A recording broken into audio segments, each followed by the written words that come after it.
Bonjour à tous et bienvenue au Forum Radio Gidon. Vous êtes l'invité David Cormand. Bonjour. Bonjour. Alors, transport, personnel hospitalier, policiers, étudiants, le climat social n'est pas vraiment au beau fixe. Alors, comment, dans ce contexte, les Verts envisagent-ils la grève du 5 décembre? Et au-delà, comment répondre aux attentes des Français par le carnet de chèques ou par la négociation, voire par cette grande conférence sociale proposée par une partie de la majorité? Et puis, à 4 mois des élections municipales, quelle stratégie pour Europe Écologie Les Verts en solo, dans le cadre d'une vaste union de la gauche ou dans le cadre d'alliances à la carte? On va commencer, si vous le voulez bien, David Cormand, bien par le contexte social. Est-ce que, comme le Parti Socialiste, vous appelez vos militants à participer à cette journée du 5 décembre sur les retraites ou contre la réforme des retraites du gouvernement? Oui, les Verts, bien sûr, sont partie prenante de ce mouvement social. Dans notre esprit, d'ailleurs, il s'inscrit dans un certain nombre d'épisodes où on le voit bien depuis l'élection d'Emmanuel Macron, et puis depuis environ un an, il y a une forme d'incompréhension des citoyennes et des citoyens sur l'orientation que souhaite Emmanuel Macron. Alors, on va parler du contexte de ces derniers mois, de ces dernières années, notamment avec la crise, le mouvement des Gilets jaunes. Ouais. Mais sur la manifestation du 5 décembre, la grève du 5 décembre, qu'est-ce qui vous pousse?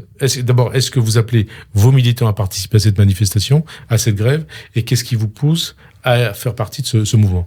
Oui, donc on appelle nos militants à y être, moi-même j'y serai, et je crois que c'est important de montrer que l'orientation qui est souhaitée par le gouvernement, c'est pour ça qu'on est forcé de mettre les choses dans leur contexte, parce qu'une manifestation en soi, ça n'a pas beaucoup d'intérêt en réalité.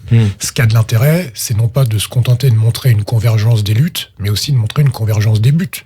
Et de dire que il y a d'autres moyens d'appréhender les services publics, il y a d'autres moyens d'appréhender l'hôpital, qui est un bien commun de notre pays, et surtout de faire entendre que ce qui correspond à ces conquêtes, moi j'aime pas tellement le terme d'acquis social, je préfère le terme de conquête sociale, que nous ne sommes pas prêts à y renoncer. Et que l'entreprise de la République en marche, qui ressemble parfois à la République des marchands, qui consiste à vouloir brader ce qui constitue ces biens communs, il y a beaucoup de Françaises et de Français qui sont pas d'accord avec ça. Quand vous avez quoi cette thématique de la convergence des luttes, le 5 décembre, ça doit conduire à une convergence des luttes, à une coagulation des mécontentements. Est-ce que vous souhaitez que tout le monde soit dans la rue pour dire non au gouvernement, non à la réforme des retraites? Moi, je souhaite que tout le monde soit dans la rue et que tout le monde se mobilise, non pas seulement pour dire non, mais aussi pour dire oui à autre chose. C'est-à-dire que, vous savez, moi, je suis pas tellement dans c'est pas ma culture politique en réalité. Au départ, d'être le truc forcément revendicatif. Moi, ce qui m'intéresse, c'est ce qui fait, c'est les majorités d'idées.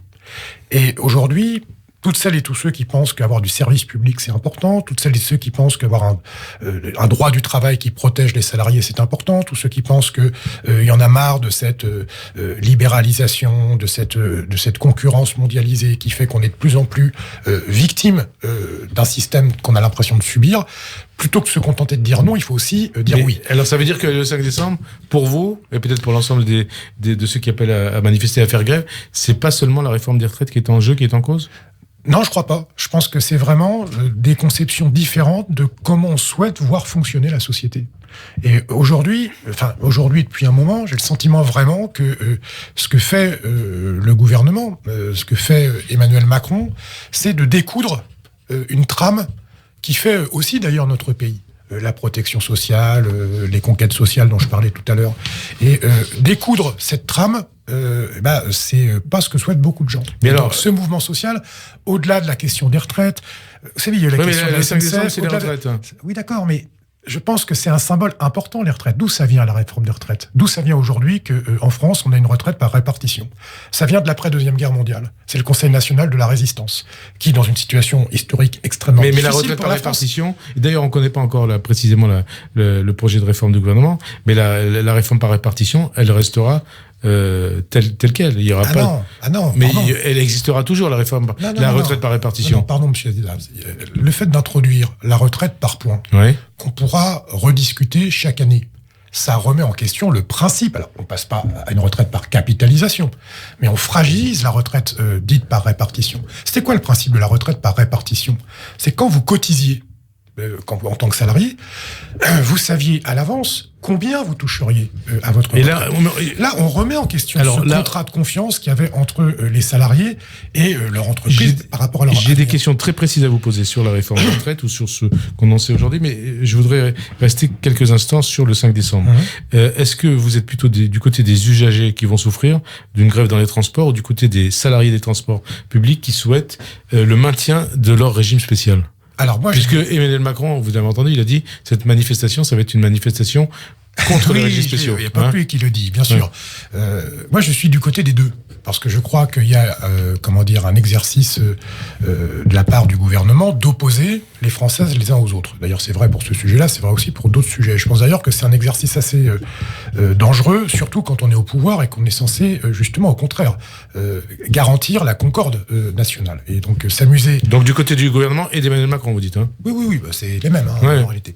Et donc, là, moi, je veux diviser les Français. Oui, et je suis pas d'accord avec cette vision-là. C'est-à-dire que quand on est usager... on est aussi un futur ou un retraité d'ailleurs. On est les deux à la fois. Et donc, distinguer les autres, je trouve ça malhonnête. Et sur les régimes spéciaux, parce que je ne vais pas esquiver cette question. Bien sûr, mais rappelez-vous, au moment de la SNCF, c'était pareil. Il fallait stigmatiser les cheminots, le statut des cheminots. C'est comme si le problème de la SNCF, c'était lié aux cheminots, ce qui est évidemment absurde. Là, c'est pareil. C'est les régimes spéciaux. C'est quoi un régime spécial ? Et d'ailleurs, c'est très intéressant. Il y en a 42, hein ? Oui, très bien. Mais d'où ils viennent, ces régimes spéciaux ? Ils viennent aussi au moment...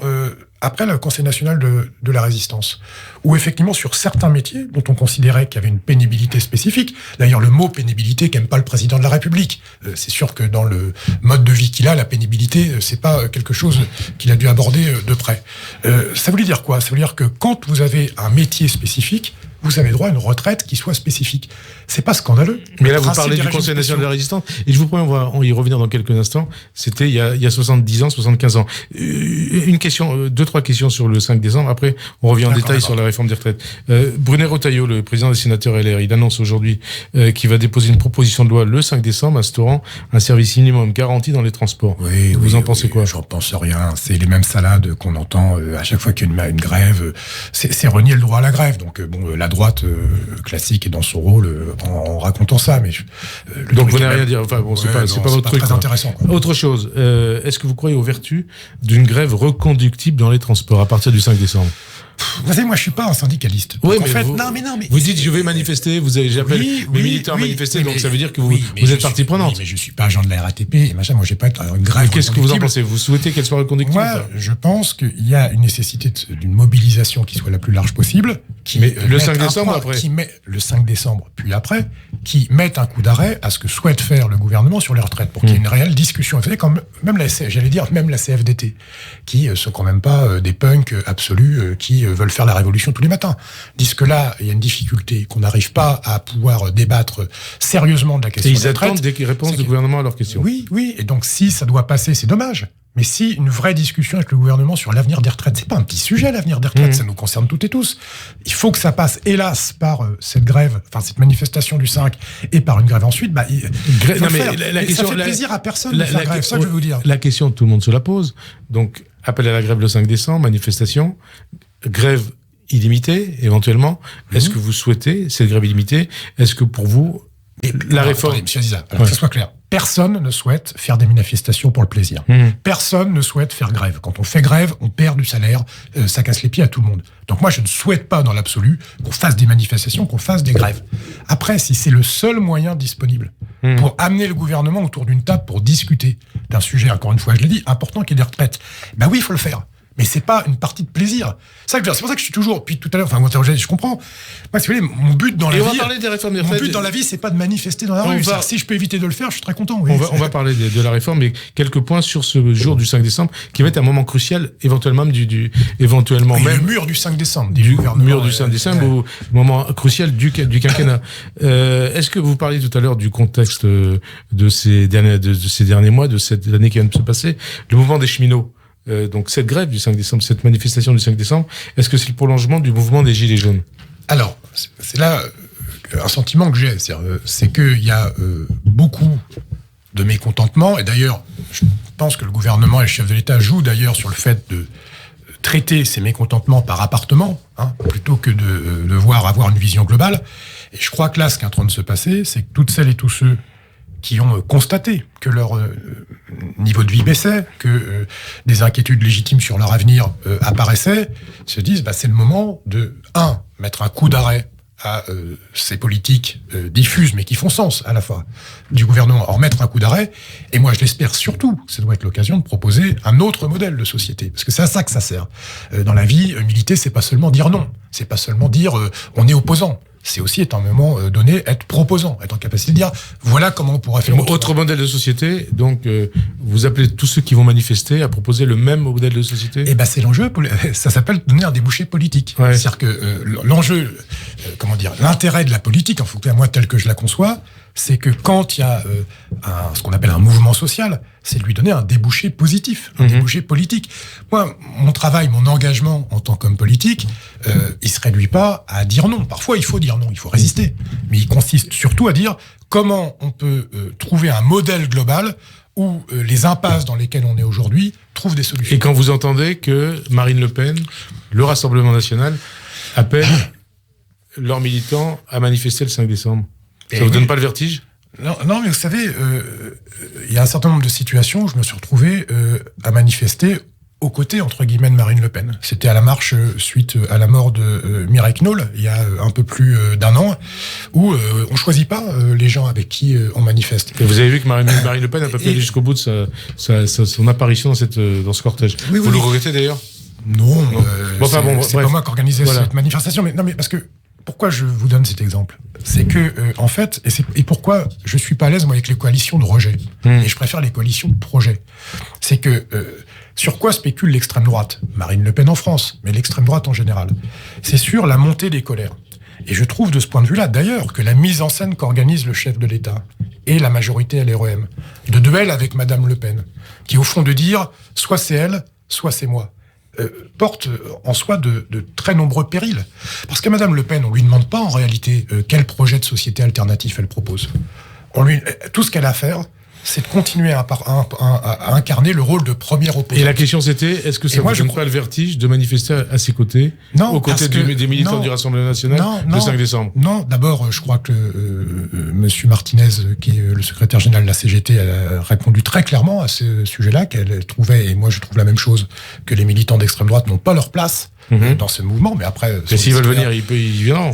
S'ils veulent venir, ils viennent. On va pas s'organiser pour les taper, si vous voulez. Donc s'ils sont là, ils sont là. Mais d'un point de vue politique, c'est bien de dire que nous ne considérons pas qu'ils aient leur place dans ce rassemblement. Mais surtout, chacun comprend que le projet de société de Marine Le Pen est très différent du projet de société que proposent les écologistes. Et c'est pour ça que, pour qu'il y ait un débouché politique positif, il est nécessaire que ces mouvements sociaux se déclinent par des projets positifs, des projets de société. Alors on revient justement, puisque vous parlez de projet politique, au projet de réforme des retraites, en tout cas à ce qu'on connaît de ce projet, puisque, comme vous le savez, Édouard Philippe rencontre les syndicats à partir de demain, tous les syndicats à partir de demain.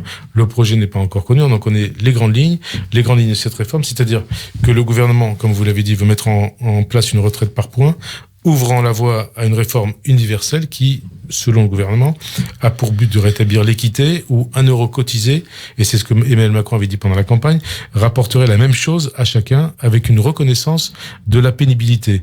L'équité aussi pour les femmes et pour les carrières hachées, et puis un minimum de 1 000 euros de retraite, et puis la fin des régimes spéciaux. Vous êtes contre tout ça, ou il y a des choses qui peuvent vous convenir ? Non, alors l'idée d'avoir une égalité réelle entre les femmes et les hommes, les femmes qui sont très souvent pénalisées. D'abord, elles sont pénalisées parce qu'elles sont à travail égal moins payées que les hommes. Donc, ce qui est clair, parce que du coup, elles cotisent moins.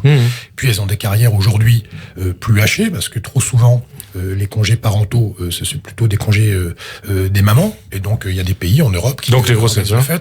Bref, donc là, il y a une nécessité d'avoir une égalité de retraite. L'idée d'une retraite minimum, quelles que soient les situations. Et là, on s'adresse surtout, notamment, aux agriculteurs. Hein. Oui, non, mais si c'est universel, c'est universel. Ouais. Hein, mais bien sûr, les agriculteurs et leur épouse, parce que très souvent dans les exploitations agricoles, les deux, le couple n'est pas complètement déclaré de la même façon, et quand, si par malheur l'époux décède, l'épouse se retrouve dans des situations extrêmement compliquées. Donc bien sûr, il faut... mais on revient aux régimes spéciaux. C'est-à-dire qu'en fait, Et c'est logique. En fait, c'est logique qu'il y ait des régimes spéciaux. Parce qu'on n'a pas le même... Encore aujourd'hui ? Mais oui, mais on n'a pas les mêmes emplois, on n'a pas les mêmes parcours de vie. Et donc... Parce que les régimes spéciaux, c'était, comme vous l'avez dit tout à l'heure, ça concernait un certain nombre de métiers qui étaient plus pénibles que d'autres. Oui. Les choses ont évolué depuis le Conseil national de la résistance.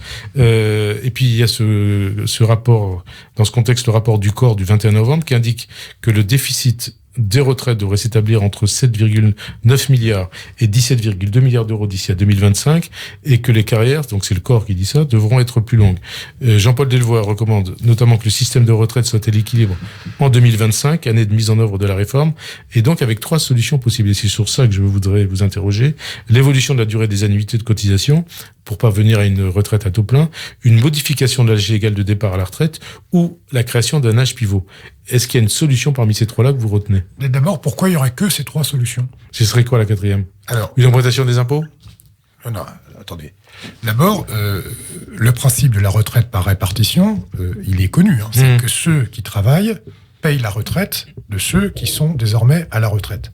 Là, on précise les choses, c'est pas les retraités qui payent leur retraite. Exactement. C'est-à-dire qu'il y a une solidarité intergénérationnelle, qui est une idée, je trouve, positive. Évidemment, cela fonctionne à plusieurs conditions. C'est qu'il y ait, en quantité de personnes qui travaillent par rapport aux personnes qui ont la retraite, une forme d'équilibre. Et là, ça diminue, vous savez très bien que ça diminue, la proportion diminue. Attendez, j'y viens. Ça nécessite aussi que les gens qui travaillent, les cotisations, et non pas les charges, les cotisations sociales, ce qui est une forme de revenu différé, continuent à être sanctuarisées. Or, aujourd'hui et depuis 30 ans, qu'est-ce qu'on entend ? On entend qu'en fait, les cotisations sociales, ça freine l'économie, ça freine notre compétitivité. Et d'ailleurs, on les appelle plus cotisations, on les appelle des charges. Et on baisse les cotisations depuis, on baisse les depuis 30 ans. Et on baisse les cotisations. Et donc, il faut les augmenter ? Et après, on nous dit, mais quand même, c'est incroyable, il y a un déséquilibre. Bien sûr. Si vous réduisez les cotisations sociales, qui sont une part du salaire qu'on nous vole, quand on baisse les cotisations, on retire du salaire des salariés. On leur vole du salaire différé. Et donc, il faut arrêter de dire que les cotisations sociales, c'est caca. Donc, votre solution, c'est pas d'âge pivot, on augmente les cotisations ? Attendez, d'abord, on respecte et on maintient les cotisations. Deuxième élément, on est dans un modèle économique qui est en train de muter, et notamment le rapport au travail est en train de muter. Par rapport à l'époque, vous me charriez avec ça, du Conseil national de la résistance. Il y a plus de machines, c'est ça que vous voulez dire ? Et oui, il y a une automatisation qui augmente, il y a la question de la numérisation, il y a, regardez, on parlait des agriculteurs tout à l'heure. Entre 1950 et aujourd'hui, il y a 5 millions d'emplois d'agricultrices et d'agriculteurs qui ont disparu. Ça, ces emplois-là qui ont disparu, c'est des cotisants et des cotisantes potentiels qui ont eux aussi disparu. Dans le commerce, même affaire. Les grandes surfaces, quand vous créez un emploi dans les grandes surfaces, vous détruisez 3 emplois ailleurs. Aujourd'hui, il y a un rapport qui est sorti sur Amazon, que j'espère pas trop, mais nos auditrices et nos auditeurs utilisent, il faut pas le faire. Un emploi créé par Amazon, quand ils ont créé de l'emploi, c'est 2,2 emplois détruits. Alors, partant de ces constats, qu'est-ce que vous proposez ? Eh bien, je suis désolé d'un développement un petit peu long, mais en fait, pourquoi je dis il faut interroger le modèle économique. Et donc, un modèle économique qui crée plus d'emplois, c'est plus de cotisants, des gens qui travaillent plus longtemps, parce qu'aujourd'hui, on parle de repousser l'âge de la retraite. Il y a 1 personne sur 2 qui, à partir de 55 ans, ne peut plus travailler. Plus personne ne veut l'embaucher. Et on le culpabilise en disant « Ah mais il faut que vous bossiez jusqu'à 64, 65, ça n'a pas de sens. Il voudrait bien travailler. Elle voudrait bien travailler. Plus personne. » Donc il faut recréer de l'emploi. Dernier élément, on dit il faut réfléchir à une autre assiette pour augmenter des cotisations qui ne soient pas uniquement indexées sur le travail. Sur la valeur ajoutée ? Et bien sûr. C'est-à-dire qu'en fait, aujourd'hui, on crée beaucoup d'argent sans créer d'emploi. Pourquoi cette assiette-là ne cotiserait pas pour les retraités ? Et donc là, comme par hasard, cette piste-là, elle n'est pas mise en avant. Et l'âge pivot, vous dites niet ? Alors là, pour la raison que je viens de vous dire, l'âge pivot, le reculé, 1 personne sur 2 à 55 balais ne peut plus travailler. Et alors, il y a aussi cette autre donnée. Et sans compter qu'il y a les générations des jeunes qui, eux, n'arrivent pas à rentrer sur le marché du travail. Il y a cette autre donnée. Le gouvernement se justifie par rapport à sa réforme des retraites avec à travers l'espérance de vie des Français qui augmente. En 2018, elle était de 82,52 ans. Aujourd'hui, donc 85,3 ans pour une femme, 19,4 pour un homme, contre 74 ans et 3 mois en 1980. Est-ce qu'il ne faut pas tenir compte de ces données statistiques, 10 ans de plus d'espérance de vie depuis 81 ? Je crois pas. Non ? Non, je crois pas. Je pense que c'est une bonne nouvelle de vivre plus âgé. Vivre plus âgé en bonne santé, c'est encore mieux. Et je crois pas que ça soit C'est une logique ça paraît logique de se dire ah bah oui mais quand même. Ça vous paraît pas logique à vous? Non, pourquoi? Pour la raison que je vous disais tout à l'heure, on n'a plus besoin de la même force de travail qu'il y a 50 ans, qu'il y a 40 ans ou quoi, du fait de l'automatisation, du fait de la numérisation. Mais l'espérance de vie, c'est une variable importante. Non, parce que moi je crois que en fait le travail c'est pas le seul objectif qu'on doit avoir dans la vie. C'est une bonne nouvelle. C'est-à-dire qu'en fait, soit l'autonomisation, l'automatisation, etc., on considère que c'est une malédiction, et soit on considère que c'est une bonne nouvelle. Avoir moins de boulot pénible, c'est une bonne nouvelle, à condition que les gains technologiques, les gains sur les gains de productivité soient équitablement partagés. Aujourd'hui, je vais vous dire, moi je suis pour la réduction du temps de travail, tout au long de la vie. C'est-à-dire, on pourrait même réfléchir à ce que, entre 55 et 65 ans... Tout au long de la vie ou de manière hebdomadaire? Les deux. Mais avec des aménagements en fonction des personnes. Donc, précisément, ça veut dire quoi? Combien d'heures par semaine? Quel âge de départ à la retraite? Moi, je suis pour la semaine de 4 jours, plutôt passer à 35 heures. 32 heures. 32 heures. On est à 35 heures. À 32 heures. Mais avec des variantes. C'est en fait, quand vous êtes jeune, si vous êtes rentré dans le marché du travail jeune, mais que vous n'avez pas encore d'enfants, vous avez du temps, vous avez plutôt envie de bosser, que ça soit 38, 39 heures hebdomadaires à ce moment-là, c'est pas forcément dramatique. Ensuite, vous avez des enfants qui arrivent. Là, par contre, il faut réduire pour pouvoir profiter de votre famille. Quand vos enfants deviennent grands, quittent la maison, etc., et que si vous avez eu vos enfants pas trop tard, vous êtes encore en forme. Et puis, jusqu'à même 65 ans, en fin de carrière, vous pouvez faire 10 heures par semaine pour transmettre l'expérience que vous avez acquis. Tout ça, on peut... Est-ce qu'il faut toucher l'âge légal de départ à la retraite? Le baisser? Non. Mais surtout qu'en plus, il y a une question piège là-dedans, parce que vous pouvez ne pas bouger l'âge légal, mais si l'âge où vous avez droit à toute votre retraite recule, ça, on voit bien l'arnaque. Il faut pouvoir payer de toute façon aussi, c'est ça le problème. Comment on paye? Mais je vous l'ai dit, on sanctuarise les cotisations, au besoin on les augmente. Moi je crois pas au truc, il faut être compétitif ou quoi. Au besoin on les augmente, et il faut trouver d'autres les charges sources sociales. Non, pas des charges, des cotisations. Pas des charges, des cotisations. Ce ne sont pas des charges, ce sont des cotisations.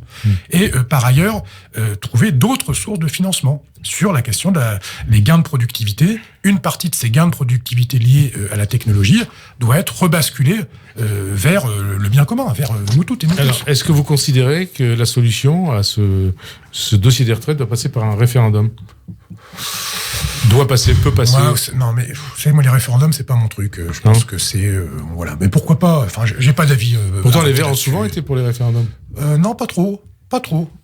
Y compris Notre-Dame-des-Bains, on n'était pas trop pour, nous. Quand il y en avait eu un local. Mais référendum, non, sur les retraites. Et vous savez, je suis partagé. Je sais pas. C'est pas trop mon truc. Qu'est-ce qui vous fait dire oui? Qu'est-ce qui vous fait dire non? Ce qui me fait dire oui, c'est que c'est bien d'intéresser les gens à un sujet qui les concerne. Et la retraite, ça concerne tout le monde. Donc, si ça peut être l'occasion d'un débat démocratique sur cette question-là, c'est une bonne chose. Ce qui me fait dire non, c'est que vous savez, la façon dont vous posez la question est pas innocente. Donc, je sais pas trop quelle maîtrise on aura sur la façon de poser la question. Non pour vous, Moi, ce que j'aurais préféré, ce qui aurait été intéressant, c'est que y ait plusieurs propositions de type de retraite, et que si vous voulez, le référendum soit pas oui ou non, mais ça soit bien, voilà, il y a l'hypothèse du gouvernement, c'est ça la proposition. Il y a l'hypothèse de je sais pas qui, c'est une troisième hypothèse, dire voilà, c'est quel modèle. C'est un référendum avec plusieurs réponses. Non, parce que un référendum, c'est oui ou non. Donc, soit vous êtes d'accord avec le gouvernement, soit vous n'êtes pas d'accord. Donc, vous voyez, ça pollue un peu la question. Et alors, Emmanuel Macron, la majorité peut vous dire, ce que le gouvernement propose aujourd'hui, c'est ce qu'Emmanuel Macron a proposé pendant la campagne, et donc ça a été accepté par les Français. Oui, mais comme ils ouvrent la question de dire, on discute. Ouais. Il a le droit de dire, moi, c'est ce que voulaient les Français au moment où j'ai été élu, donc je propose ça. Le rapport du corps dit des choses différentes par rapport à ce qui a été dit en 2017. J'ai pas vu le rapport du corps, mais je pense que voilà. Sur le déficit, on parle du déficit. Si la question c'est de faire choisir les Français entre plusieurs options, ça peut être intéressant. Si c'est pour dire oui ou non au truc du gouvernement, je trouve que c'est un référendum à plusieurs options, vous dites oui. Ouais. Est-ce qu'Emmanuel Macron a raison que il l'a dit à Amiens, que la France était un pays trop négatif?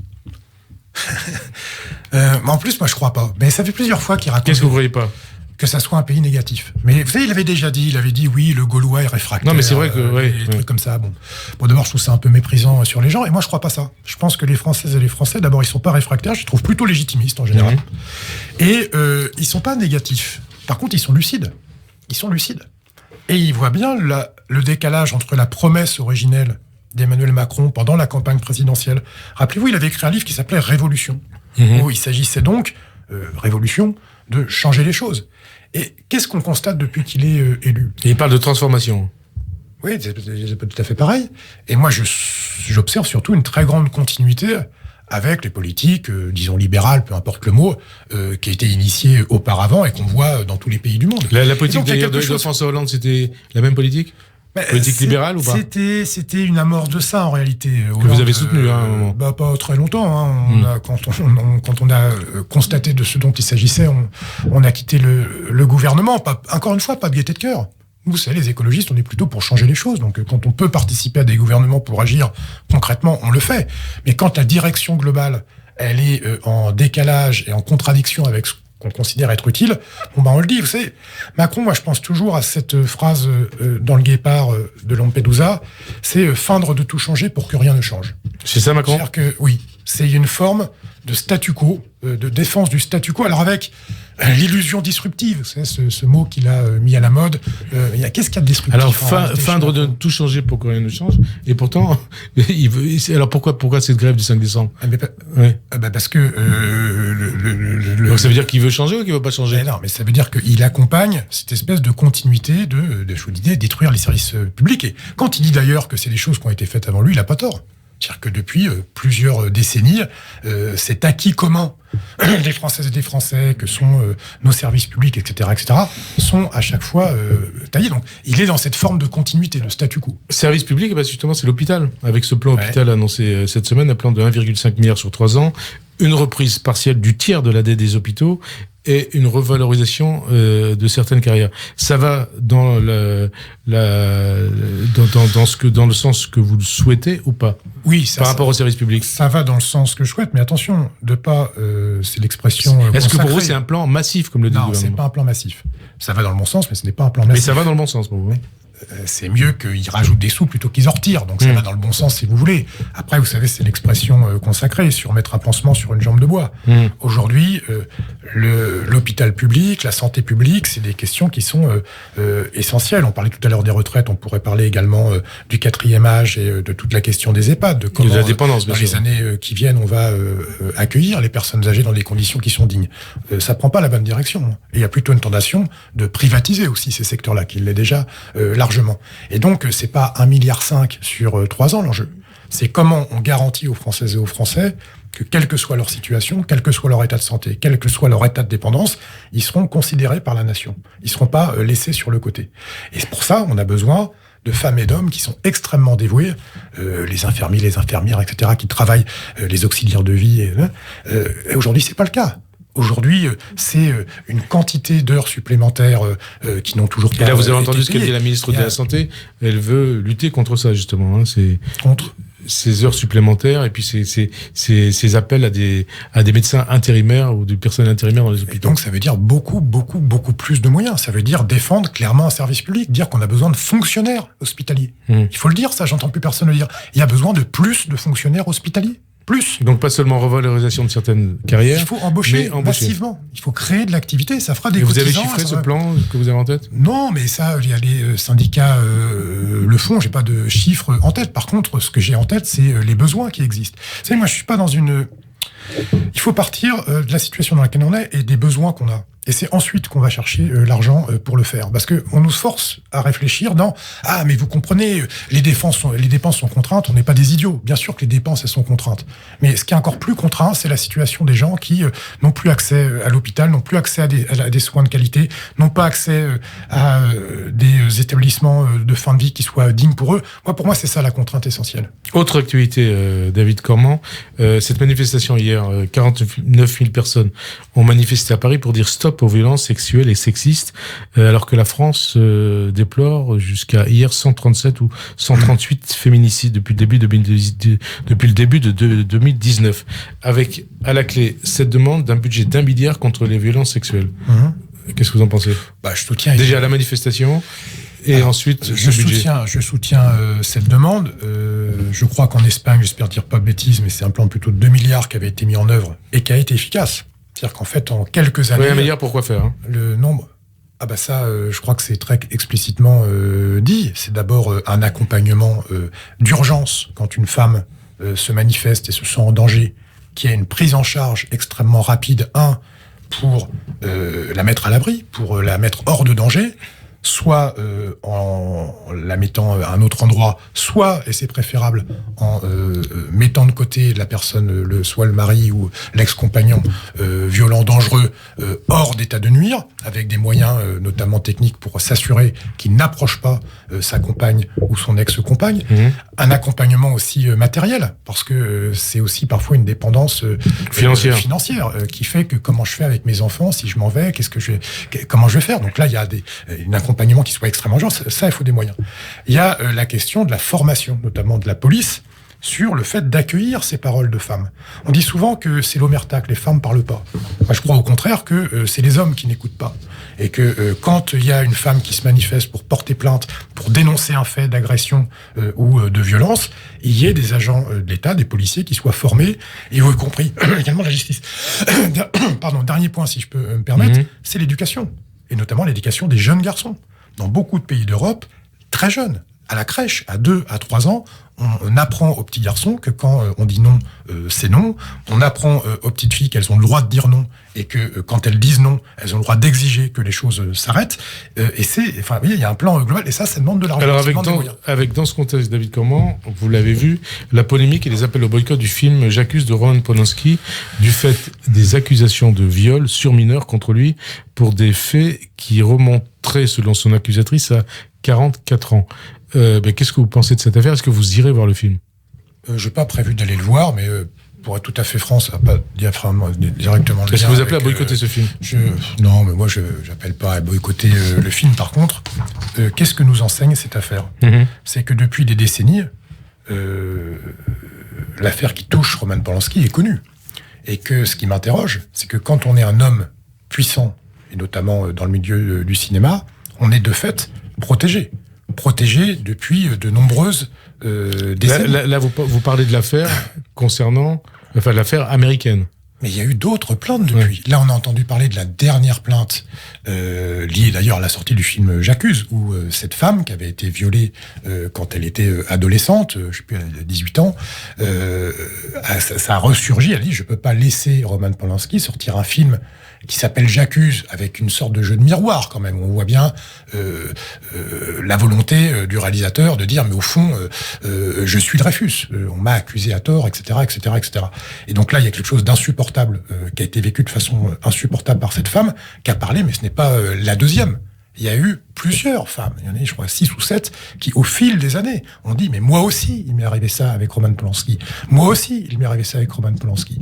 Et on voit aujourd'hui qu'il aura fallu des décennies pour que les langues se délient. Ça, c'est quelque chose qui est extrêmement choquant. C'est que quand on est un homme puissant, on peut développer une stratégie d'agression de femmes, et en l'occurrence de très jeunes femmes, de très jeunes filles, sans être inquiété pendant des décennies. Et ça, c'est un modèle qui doit... alors, je pense que J'accuse avait été un film qui avait une vertu qui se voulait pédagogique, pour notamment le jeune public, pour la rémémoration de l'affaire Dreyfus, avec tout ce que ça soulevait d'antisémitisme. Je pense qu'il y aura une double vertu pédagogique à ce film. D'abord l'histoire de Dreyfus, et puis aussi, ça sera l'occasion, peut-être dans les écoles, de parler de cet agresseur qui a été trop longtemps protégé par le système. Alors, antisémitisme, justement, les Verts ont publié un communiqué, c'était le 21 novembre, dénonçant les déclarations de Roger Hallam, le cofondateur britannique d'Extinction Rebellion, après qu'il ait déclaré, dans un hebdomadaire allemand, je crois que c'est Die Zeit, que la Shoah n'était qu'une simple connerie de plus dans l'histoire humaine. Vous écrivez d'ailleurs dans ce communiqué que les amalgames révisionnistes et antisémites n'ont pas leur place au sein des mouvements de protection de la nature et du vivant. Ils en constituent l'exact opposé. Mais comment vous expliquez les dérives chez certains de vos amis? Chez certains de mes amis. Vous parlez de ce monsieur? Des amis entre guillemets, oui. Non mais d'abord, des abrutis antisémites, il y en a, hélas, beaucoup. Dans beaucoup de partis politiques, on sait que la question antisémite, elle pèse sur. Non, parce que je veux préciser la question, parce que c'est une dérive qui vient de loin.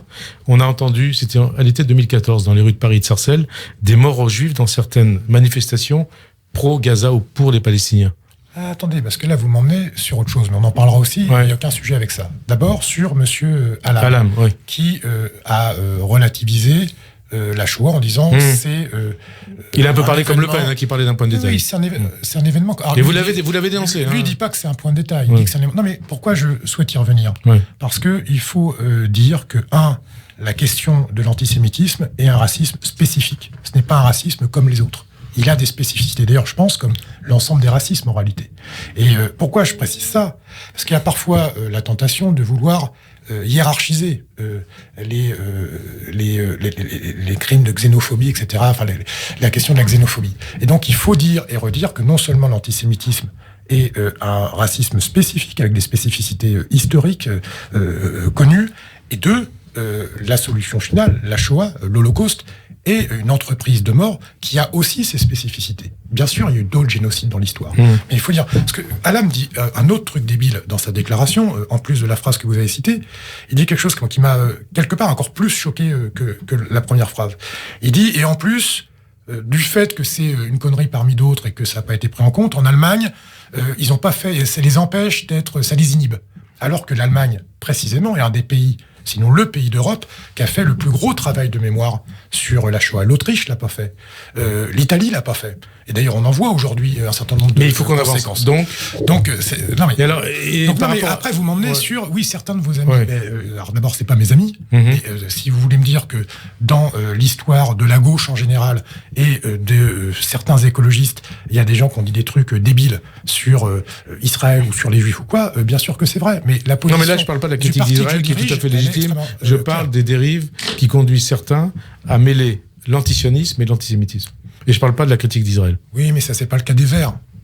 Quand même, vous trouverez rien dans ce que disent les Verts, le Parti Europe Écologie Les Verts, ces dirigeants qui sont, mandatés pour porter la parole des écologistes, dire des choses de ce type. Alors, autre question d'actualité, puisque on avait aussi votre communiqué, en tout cas votre prise de position par rapport à ce qui s'est passé à cette manifestation dite contre l'islamophobie du 10 novembre.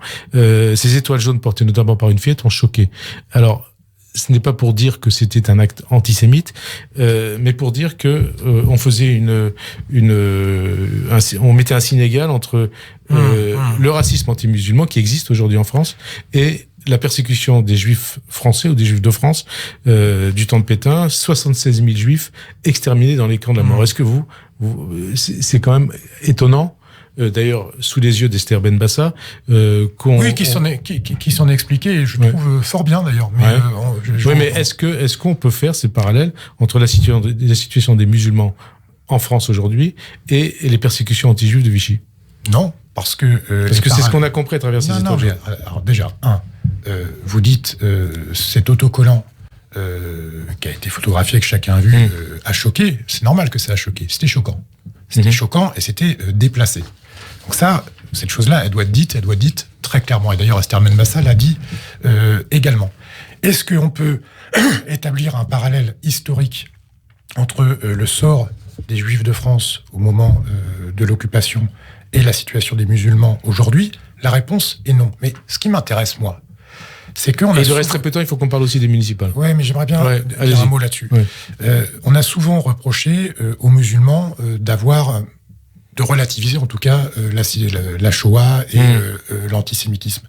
Moi, ce que j'ai vu dans cette très grande maladresse de cet autocollant qui n'aurait pas dû être là, c'est au contraire l'identification des musulmans qui s'identifient au péril et aux risques qu'ont vécu les Juifs. Donc, je pense que ce qu'on a voulu faire dire à le port de cet autocollant, qui serait une forme de... Il a été perçu comme ça par les fils et les petits-fils de ceux qui ont été déportés. Comme il a été perçu comme ça, il faut le respecter. Mais je pense que c'était pas dans cette intention-là qu'il était porté. Alors, on va parler des municipales pour conclure cette émission.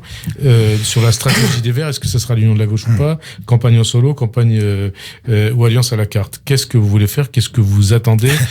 Quel est l'objectif des Verts? D'abord, l'objectif... Combien de gains, par exemple, de villes de plus de 9 000 habitants?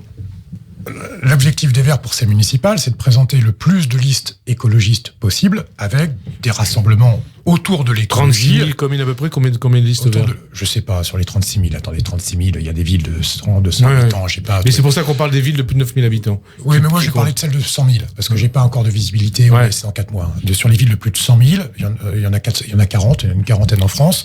Il y en aura 35 où il y aura un candidat ou une candidate écologiste qui conduira ces listes, et on espère, dans ces catégories de villes... On va gagner combien ? Le plus possible. Non, mais ce qui est intéressant dans vous avez un objectif. Non, mais je vous donnerai pas le chiffre. Alors attendez, puisqu'il nous reste pas beaucoup de temps, d'accord. On va parler d'un cas précis. Le cas de Paris. Hein. Le cas de Paris, donc avec votre candidat David Béliard. C'est une candidature, une liste contre Anne Hidalgo ou pas ? Est-ce que vous souhaitez battre Anne Hidalgo puisque vous faisiez partie de sa majorité municipale ? Attendez, c'est pas une liste contre. Non, mais c'est la question que je vous pose. C'est pas une liste contre, c'est une liste pour. Ce que propose David Béliard et les écologistes à Paris, c'est une alternance bienveillante. Une alternance, pourquoi ? Non, mais une alternance, ça veut dire battre Hidalgo. Une alternance, pourquoi ? Parce qu'on pense que notre ville, que Paris, a besoin d'un changement de cap, d'un nouveau cycle politique. Bienveillante, pourquoi ? Parce que nous avons co-géré la ville avec Bertrand Delanoë et vous continuez à avec Madame Hidalgo. Et on ne renie pas cela. On est fiers du bilan que nous avons supporté. Vous savez, les questions des voies sur berge. Mais vous dites, très bien, mais vous dites aujourd'hui, aujourd'hui, il faut tourner la page Hidalgo ? On dit qu'on est, de notre point de vue, les mieux placés pour que cette ville ne passe pas à droite. À droite, ça veut dire Rachida Dati ou ça veut dire Benjamin Griveaux ? Ça veut dire les deux. Ouais. Ça veut dire les deux. Donc ça veut dire que vous souhaitez qu'au premier tour, les listes dans les arrondissements de David Béliard arrivent devant les listes d'Anne Hidalgo. Alors ça, je vous le confirme, on est candidat pour gagner en fait. On n'est pas candidat pour témoigner. Donc pour battre Anne Hidalgo, on est d'accord. La battre. Vous savez, quand on était candidat avant et qu'on fusionnait avec Bertrand Delanoë ou Madame Hidalgo, on n'avait pas le sentiment d'être battu. On proposait un projet au premier tour, le Parti socialiste faisait de même. Ceux qui étaient en tête, donc les plus aptes à rassembler, rassemblaient. Nous, maintenant, nous sommes candidats au leadership. Et donc, les candidats au leadership, donc on parle de Paris. Si la liste c'est vrai ailleurs qu'à Paris. Oui, mais là, on parle de Paris. Si David Béliard arrive devant Anne Hidalgo, vous demanderez à Anne Hidalgo de se désister en sa faveur. Mais non, c'est pas désister, c'est se rassembler. Ça, il y a deux tours. Oui, mais derrière David Béliard. Le candidat à la mairie, ce sera David Béliard. Oui. Ça a l'air de vous paraître bizarre. Mais non, mais c'est une question. La maire sortante, c'était Anne Hidalgo, donc vous avez fait partie de sa majorité. Vous faites toujours partie de sa majorité. Et on pense qu'on fera mieux si c'est nous qui sommes en tête. Et votre but, plus globalement par rapport à ces municipales, c'est de détrôner le PS, c'est-à-dire de devenir la première force de gauche au niveau local ? Non, parce que d'ailleurs, ça nous a été souvent, on a souvent été interrogé là-dessus. Notre but politique, c'est pas de remplacer la gauche. Le but politique, c'est de porter une nouvelle offre politique qui s'appelle l'écologie politique. Si on a 30 secondes... Et très rapidement, attendez, je vous pose une question précise. Cette nouvelle écologie politique, est-ce que ça passe par une union de la gauche, en passant par le PS et par la France Insoumise ? Oui, mais voilà, c'est là que je voulais venir. C'est qu'en fait, moi, je regarde pas l'échiquier politique de cette façon-là, M. Azida. Je pense que le nouveau clivage politique, je vais être très rapide, c'est soit le statu quo libéral porté en France par Emmanuel Macron, soit le côté obscur de la force, et c'est l'extrême droite, soit un nouvel horizon politique qui s'appelle l'écologie politique. Et dans l'écologie politique, il y a un certain nombre de valeurs de la gauche traditionnelle, la gauche d'avant, mais aussi de choses qui sont différentes, le rapport au productivisme, le rapport à la croissance, etc., etc. Et je crois qu'y compris chez les gens qui ont pu voter à droite par le passé, mais qui veulent ni de l'extrême droite, ni du libéralisme d'Emmanuel Macron, il peut y avoir une volonté de choisir le chemin de l'écologie. On ne se réduit pas à la gauche. Dernière question, dans 8 jours, vous ne serez plus patron des Verts, ce sera a priori Julien Bayou qui va vous remplacer. Et pourtant, 2 ans et demi de la présidentielle, tout est en place pour un nouveau match Macron-Le Pen en 2022. Est-ce que Marine Le Pen à l'Élysée, c'est un scénario que vous excluez ou que vous redoutez ? Et est-ce que vous dites toujours Macron plutôt que Le Pen ? Alors, il y a beaucoup de questions. Rappelez-vous, 2 ans et demi avant 2017, le match annoncé ne s'est pas vraiment vérifié. Donc ça, c'est le premier point. Deuxième point, sur le match annoncé Le Pen. Je vous l'ai dit tout à l'heure. Le Pen-Macron, oui. C'est un jeu qu'organise aussi Emmanuel Macron. C'est un jeu très périlleux, parce que je pense qu'effectivement, il y a un risque qu'à un moment, pour renverser la table, les Français fassent le choix du pire. Vous me posez la question, Macron, Le Pen, qu'est-ce que vous faites ? Moi, j'ai toujours été clair. Tout, absolument tout, plutôt que l'extrême droite. Il y a une barrière pour moi qui est intangible. Et vous avez compris à mes propos que j'étais pas vraiment dans le fan club d'Emmanuel Macron. Je pense que c'est à peu près terrible pour la France ce qu'il est en train de faire. Mais c'est pas l'extrême droite. Les fachos, c'est les fachos. Et donc, à un moment, il faut être très clair avec ça. Nous n'avons rien à voir avec ces gens-là. Et les mettre au pouvoir, c'est la pire chose qui peut arriver à la France. Donc Macron plutôt que Le Pen, c'est ça que ça veut dire? Non, ça veut dire qu'il faut une autre solution que Macron en 2022 si on va être sûr que Madame Le Pen ne gagne pas. C'est et ça un verre à l'Élysée, pour vous, c'est possible? On y travaille. Merci en tout cas, David Comment, d'avoir répondu à notre invitation. Bonne fin d'après-midi sur Radio J et à dimanche prochain. Merci.